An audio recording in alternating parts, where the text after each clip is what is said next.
마태복음 14장 28절 말씀. 베드로가 대답하여 가로되 주여 만일 주시어던 나를 명하사 무리로 오라 하소서 한데 오라 하시니 베드로가 배에서 내려 무리로 걸어서 예수께로 가되 바람을 보고 무서워 빠져가는지라 소리 질러 가로되 주여 나를 구원하소서 하니 예수께서 즉시 손을 내밀어 저를 붙잡으시며 가라사대 믿음이 적은 자여 왜 의심하였느냐 하시고 배에 함께 오름에 바람이 그치는지라. 네.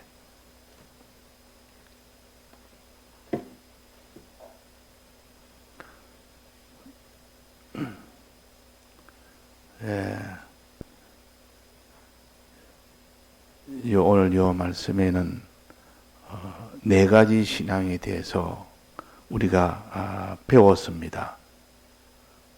어제는 첫 번째, 두 번째 신앙에 대해서 배웠고 오늘은 세 번째, 네 번째 신앙에 대해서 배워서 우리의 신앙의 이 노정을 우리가 바로 알아서 이 노정을 다 걸어서 최종 마지막 단계까지 와야만 구원이 되기 때문에 우리에게 필요한 이 노정 네 가지를 알려주셨습니다. 먼저 어제 증거받은 두 가지 신앙생활은 우리가 처음에 예수를 믿을 때 어떻게 믿어 출발해야 되느냐, 어떤 신앙생활을 가지고 해야 되느냐 하는 것을 제자들이 그 갈릴리 바다를 술이나 떠날 때까지는 평안하게 잘 갔습니다. 아주 전진이 잘 됐습니다. 그렇게 해야 구원이 된다는 뜻입니다. 배가 잘 앞으로 전진한다는 말은 지금 순조롭게 구원을 이루어 갈 수 있는 과정을 잘 밟고 있다는 뜻이요. 즉, 이때는 풍랑이 없어서 지체되지 않았고 잘 진행이 됐는데 요 신앙생활은 우리가 예수님을, 하나님과 예수님을 참으로 믿는 믿음을 가지고 하나님이 명한 그 명령대로 행하는 그 기본적인 신앙생활을 가르칩니다. 기본적인 신앙생활.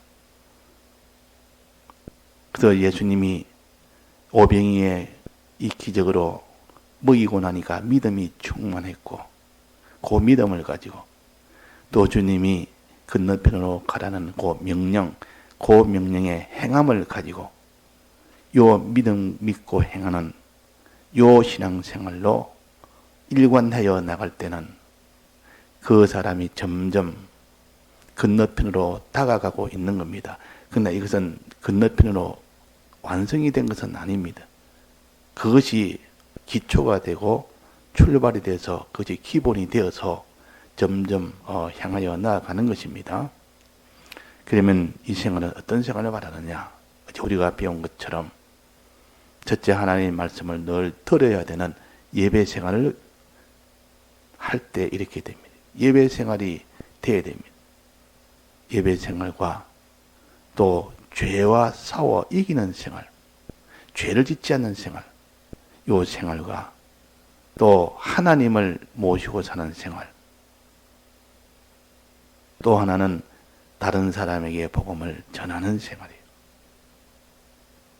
이 생활을 하는 것이 곧 우리가 예수를 믿고 이제는 하나님을 향하여 나아갈 때 요 네 가지 생활이 기본입니다. 요 생활을 해야 되지.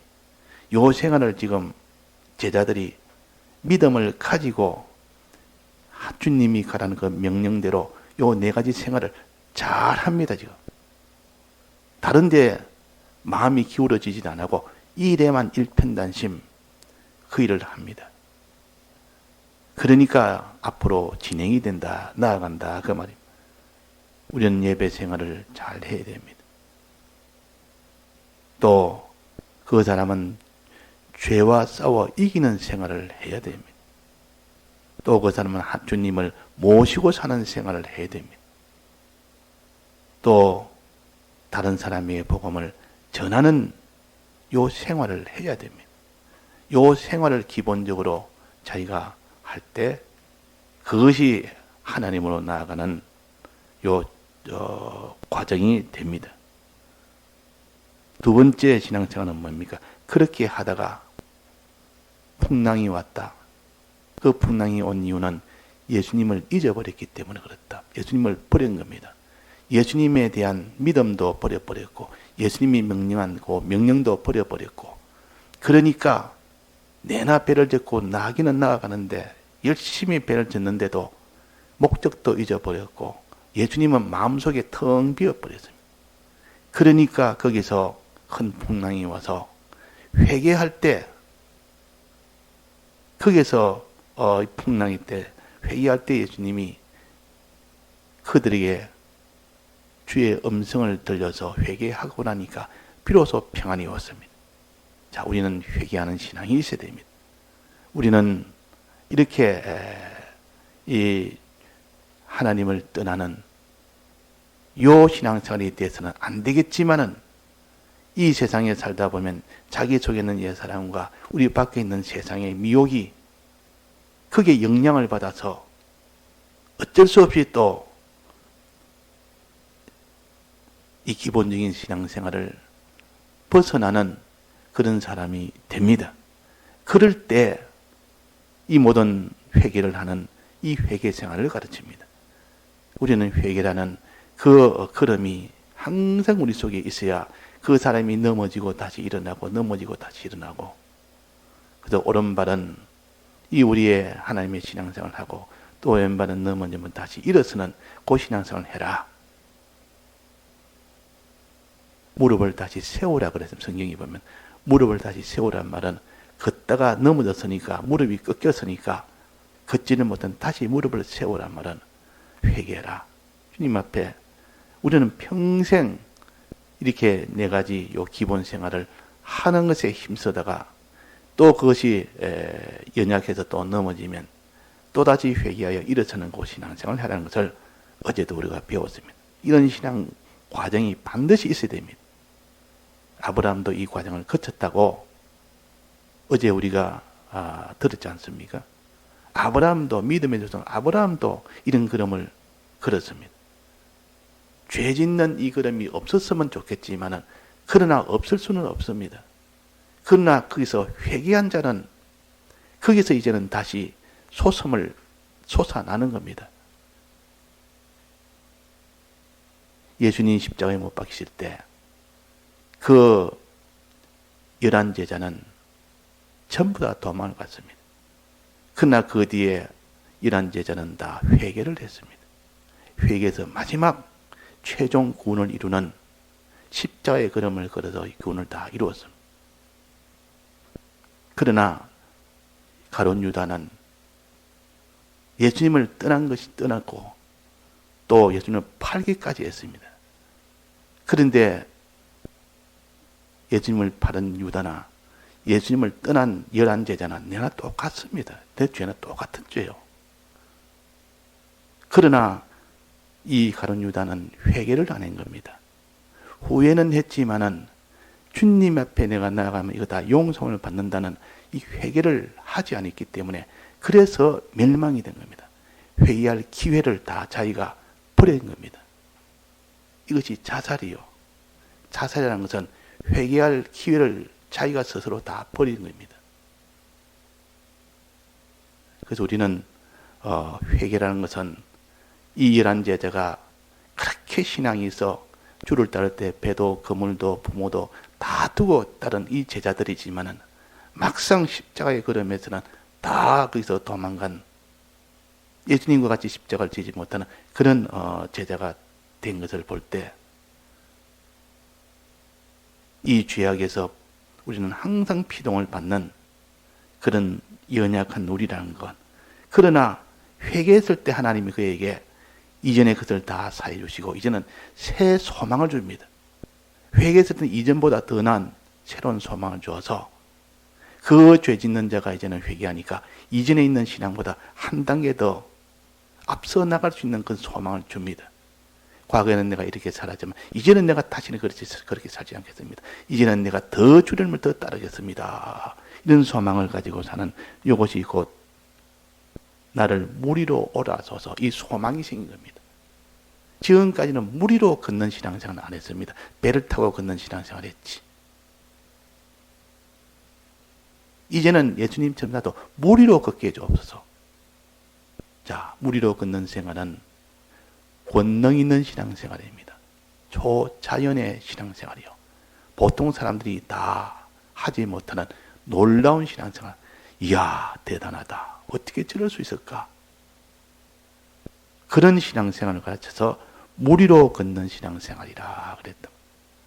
사람이 일반인은 무리로 못 걷습니다. 일반적인 신앙생활, 그냥 예배 보고 또 죄와 죄 안 지려고 자기가 애써서 죄 안 짓고 또 주님 모시는 생활 항상 하고 또 다른 사람의 복음을 전하는 이 생활도 그 사람이 하고, 그러나 거기서 더 나아가서 무리로 걷는 생활은 아무도 그렇게 하지 못하는 하나님의 능력을 받아서 그 일을 하는 겁니다. 즉 선지자 생활을 복음운동을 하기는 하는데 아무도 참 이 선지를 못하는데 그 사람은 한 뜻을 받아서 이 선지를 하는 겁니다. 즉 복음을 전하는 겁니다. 알지 못하는 하나님 뜻을 하나님이 특별히 선지에게 그 뜻을 가르쳐서 그 뜻을 사람에게 전하니까 사람들이 다 놀라면서 그 선지를 높이 평가하고 그 선지에게 참 우리에게 이런 큰 능력으로 은혜로 주셨다고 다 그 선지를 높이 칭송하고, 엘리야와 같은 선지자도 있었고 엘리사와 같은 선지자도 있었고 이사야와 같은 선지자도 있었고, 이런 선지자들은 하나님의 뜻을 전하는 것이 선지자요, 사도는 주님의 이 죽으심을 전하는 것이 사도요. 주님의 죽으심을 전하고 주의 뜻을 전해서 주의 이 대속을 믿고 이 뜻대로 행하도록 하기 위해서는 이 사도와 선지는 반드시 필요합니다. 이 선지를 할 때 굉장히 권능 있게 합니다. 자, 이것이 무리로 걷는 선지 생활입니다. 엘리야와 같은, 또 그 다음에는 선지 생활이 있고, 이 무리로 걷는 생활 중에 또 하나는 귀신을 쫓아내는 생활이죠. 귀신 쫓아내는.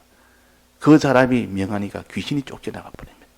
그렇게 귀신이 들어서 막 사람이 발동을 치고 야단을 치고 온갖 이렇게 죄를 짓고 이 더러운 이 속에 있다가도 명하니까 나가버린단 말이에요. 이 귀신이 나가버립니다. 이 권능이라.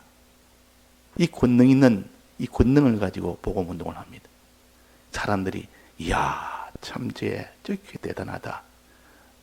저는 능력을 가지니까 대단하다. 이것이 있어야 돼. 복음 운동한 데는 이것이 있어야 된다. 귀신을 쫓아내야 복음 운동이 될까 합니까? 또 복음 운동은 병든 자를 고치는 이 권능이 있습니다. 그 사람이 병든 자에게 손을 얹으니까 다 나았습니다. 이는 이 죄를 짓는 자에게 죄를 다 고쳐주는 이런 권능이 있습니다. 하나님이 그런 권능 있는 신앙생활을 하니까 사람들이 구름대같이 모입니다. 이 복음운동이라는 것은 이렇게 하나님 뜻을 사람이 모르는 일반인이 모르는 그런 뜻을 하나님이 깨닫게 해서 그 사람으로 인하여 사람에게 그 복음 하나님 뜻을 전하는 이를 권능 있게 하는 사람, 또 귀신을 쫓아내서 그 귀신으로 인해서 그 모든 죄악으로 가는 그들 속에서 귀신을 쫓아내서 귀신의 해를 받지 않도록 하는 사람, 또 그 사람이 죄병이 들어서 죄를 지어서 그 사람이 지금 죄 속에 파묻혀 있는 자를 그 사람이 병을 고쳐주는 것, 그 죄에서 벗어날 수 있도록 해주는 것, 이것이 무리로 걷는 생활이에요. 척척 말을 하니까 귀신도 쫓겨나가지, 병든 자도 고치지. 그 복음을 이 선지를 하니까 그들이 놀라면서 그 선지의 이 말을 듣지. 이 권능 있는 이 신앙생활이 꼭 필요하다 그 말이에요. 우리에게는 이런 권능 있는 신앙이 필요합니다. 무리로 걷게 하소서. 무리로 걷는 신앙생활이 꼭 필요합니다. 이러려면 하나님의 권능을 받아야 됩니다. 신구약 성경의 이 말씀과 성령의 이 능력을 받으면 이런 권능 있는 신앙생활을 합니다. 그 사람 한마디 하니까 그 말에 다 베드로가 복음을 전하니까 그 말에 다 회개를 해버립니다. 귀신이 있으니까 귀신을 명하니까 다 쫓겨나갑니다. 손을 얹어 안수하니까 병든 자가 다 고쳐집니다. 이런 권능 있는 신앙생활이 우리의 신앙생활이 되어야 됩니다. 하나님의 능력을 받아서 우리의 신앙생활을 해야 됩니다. 그러나 그것이 곧 최종 구원은 안 됩니다. 이걸 우리가 알아야 됩니다. 그것이 구원이 된 줄을 알고 이렇게 나는 권능 있는 선지자 일도 했고 이렇게 나는 권능 있는 이런 귀신도 쫓아냈고 이렇게 모든 죄인들을 다 회개케 하도록 고쳐준 일을 했으니까 내가 구원이 되지 않겠느냐. 구원은 아직도 거기서는 구원은 아직도 미달입니다. 근데 이것이 구원이 된다고 생각합니다. 그래서 이 복음을 전하니까 막 그 교회에서 귀신도 쫓겨나지, 그 병든 자도 다 고쳐서 사람도 다 고침을 받지, 또 거기서 이 말씀을 전하니 그 말씀에 놀래서 참 귀한 말씀으로 받지. 그것이 구원이 됐다고 생각하는 이것이 아니라 하는 겁니다. 아니라. 야, 마지막은 어떻게 해야 구원됐습니까? 그러나 이 무리로 걷는 사람도 베드로도 풍랑이 오니까 어떻게 됩니까? 다시 물에 빠져버립니다. 풍랑을 이기지 못하면 그 무리로 걷는 생활도 아무 소용이 없다 그 말입니다. 풍랑이 와도 무리로 걸을 수 있는 이 신앙이 되어야 되는데 풍랑에게는 이기지 못하는 그 권위 있는 권능 있는 신앙은 미달이라 구원이 안 되는 겁니다. 그 최종은 이 연단에 이 풍랑이 와도 그 무리로 걷는 걸음을 계속할 수 있는 사람이 되어야 됩니다. 계속할 수 있는 사람. 그 최종 마지막은 이 풍랑입니다. 환란입니다. 환란이 오면 그때는 다 중단을 해버립니다. 자, 환란을 이기는 방법이 뭡니까? 환란을 이기는 방법, 환란을 피하는 겁니까? 피할 길을 내사 이라니까. 너희가 여러 가지 시험을 만날 때 피할 길을 내서 이러니까 도망가면 된다. 이 제자들이 환란이 오니까 도망가서 실패했습니까? 성공했습니까? 실패했습니다. 도망가는 건 다 실패요. 환란이 오면 어떻게 피해야 됩니까? 그 환란을 이겨야 됩니까? 이겨야 됩니다. 환란을 이기는 자가 돼야 되지.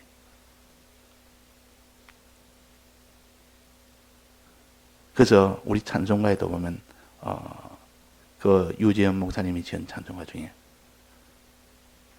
7년 환란 오기 전에 나는 가노라 그런 것이 있습니다. 그런데 7년 환란 오기 전에 나는 7년 환란을 나는 당하지 않는다. 나는 받지 않는다. 받지 않도록 하기 위해서 하나님 나를 먼저 들어가야 된다. 그것이 받지 않는 그것이 복으로 생각하기 쉬운 그런 해석이 되면 잘못하면 환란은 이겼을 때 하나님이 상이 있습니다. 환란은 피하면 상이 없습니다. 도망가는데 무슨 상이 있습니까? 환란 속에서도 이 권능 있는 신앙생활을 하느냐 못하느냐 거기에 달렸는데, 자, 그래서 이 바람을 보고 무서워하지 않고 오히려 그 바람이 오면 그 맞서서 역항적인 신앙으로 더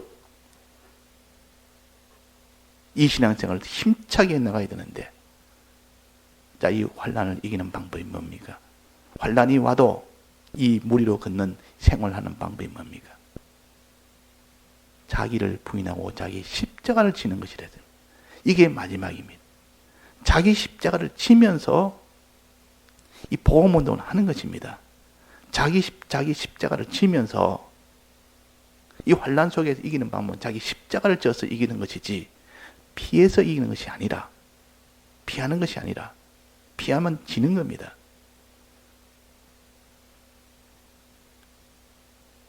(7년) 환란 오기 전에 나는 가노라 가노라. 그래서 우리가 다시 해석하기로 7년 환란 이긴 후에 나는 가노라. 그렇게 그걸 우리가 포치가 지금 사용하지 않습니까? 7년 환란 오기 전에란 말은 이긴 후에란 뜻이에요. 원래는 그 7년 환란 만나기 전에 그 환란을 안 만나면 나는 그는 환란의 해를 받지 않으리라 하는 그런 뜻이 아니고 7년 환란을 이긴 후에 환란을 우리가 그 속에서 어떻게 이겨냅니까? 자기 십자가를 지면 이깁니다. 예수님도 그 모든 환란, 유월절 환란을 어떻게 이겼습니까? 십자가를 지심으로 이겼습니다. 십자가를 지느냐 안 지느냐. 그래서 예수님이 내가 십자가를 지고 내가 죽을 것이다. 그래서 3일 뒤에 내가 다시 살아날 것이다. 라니까 이 베드로가 뭐랬습니까? 주님, 십자가를 지지 마옵소서. 그러지 마옵소서. 죽으면 안 됩니다. 사단아 물러가라. 이 사단이에요.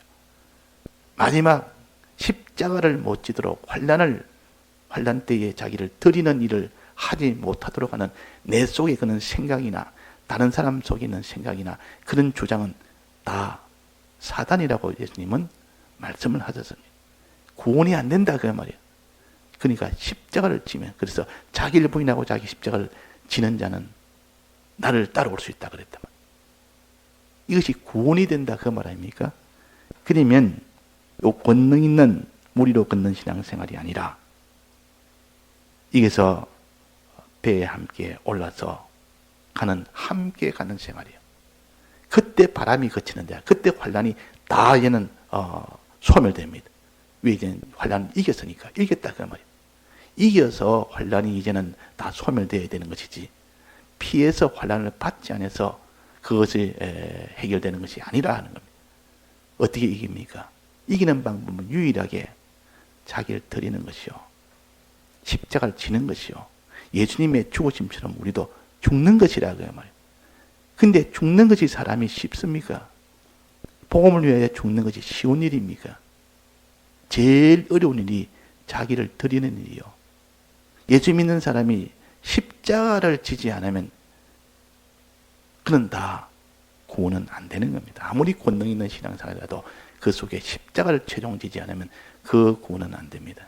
그래서 우리가 주여 주여 우리가 선지자 일을 많이 했지 않습니까? 권능 있는 선지자 일을 했고 귀신도 쫓아냈고 우리가 이렇게 병든 자도 고치는 있는 권능을 행치 않았습니까? 이것만 해도 우리는 구원을 얻을 만한 그런 우리 아닙니까? 난 너를 모른다 그랬습니다. 왜 모른다 했습니까?